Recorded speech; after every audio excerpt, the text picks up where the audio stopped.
नमस्कार. Cook with Sonal या आपल्या यूट्यूब चॅनलमध्ये तुम्हा सर्वांचं पुन्हा एकदा खूप खूप स्वागत आहे. तर आज आपण वांग्याची भाजी बनवणार आहोत. तशी तर वांग्याची भाजी खूप साऱ्या प्रकारामध्ये बनवली जाते आणि वेगवेगळ्या ठिकाणी ती वेगवेगळ्या पद्धतीने सुद्धा बनवली जाते.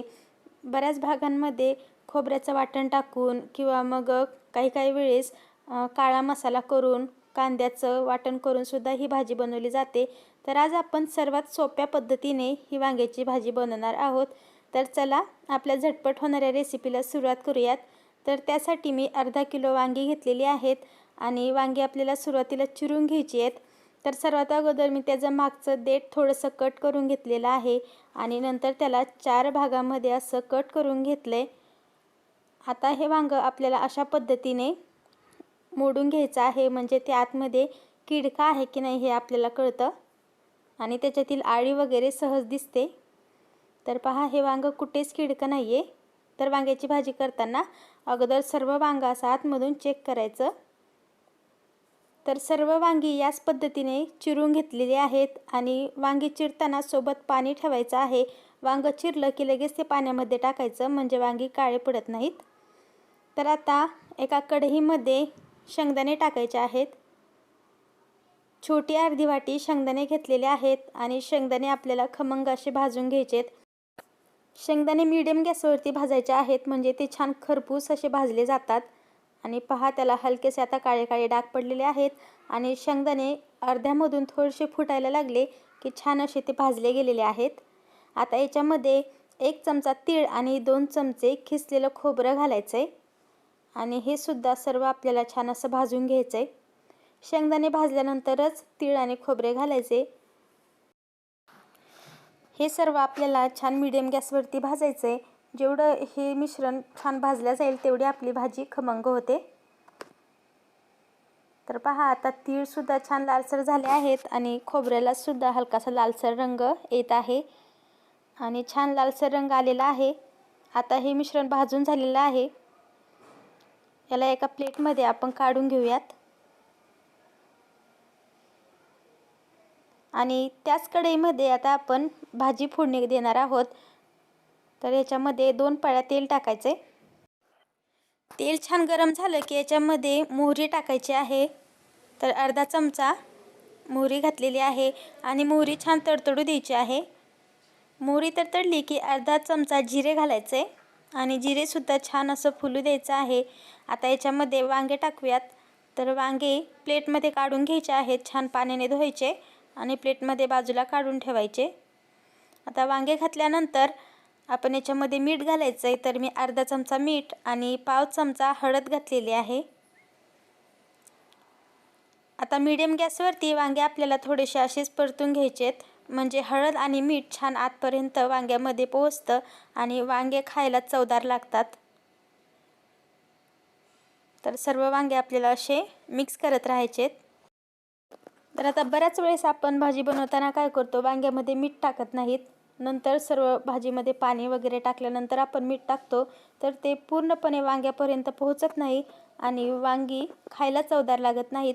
तर कधीही वांगी करताना ती तेलामध्ये टाकायची आणि नंतर त्याच्यावर मीठ टाकायचं आणि 5 मिनिटे त्याला छान वाफवून घ्यायचं, म्हणजे छान चवदार लागतात.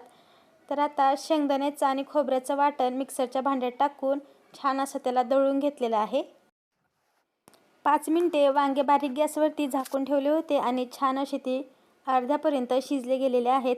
50% आपल्याला हे वांगे शिजून घ्यायचे आहेत तेलामध्येच आणि 5 मिनिटे झाकण ठेवले की ते तेवढे छान शिजल्या जातात.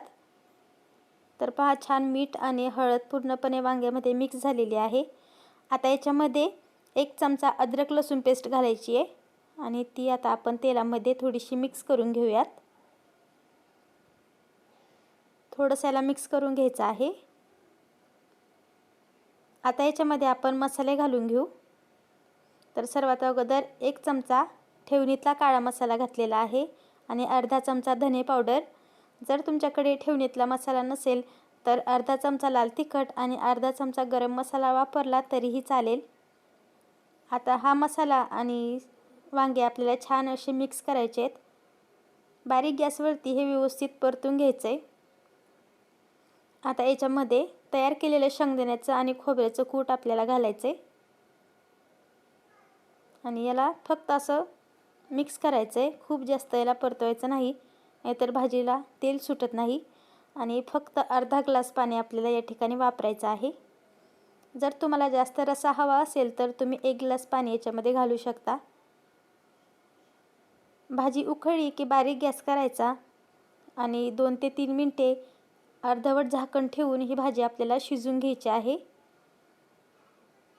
2 ते 3 मिनिटांमध्ये हे वांगी छान शिजले जातात, कारण आपण अगोदरच त्याला 50% शिजवून घेतलेलं आहे. तर बारीक गॅसवरती 2 मिनिटे मी ही भाजी शिजवून घेत आहे.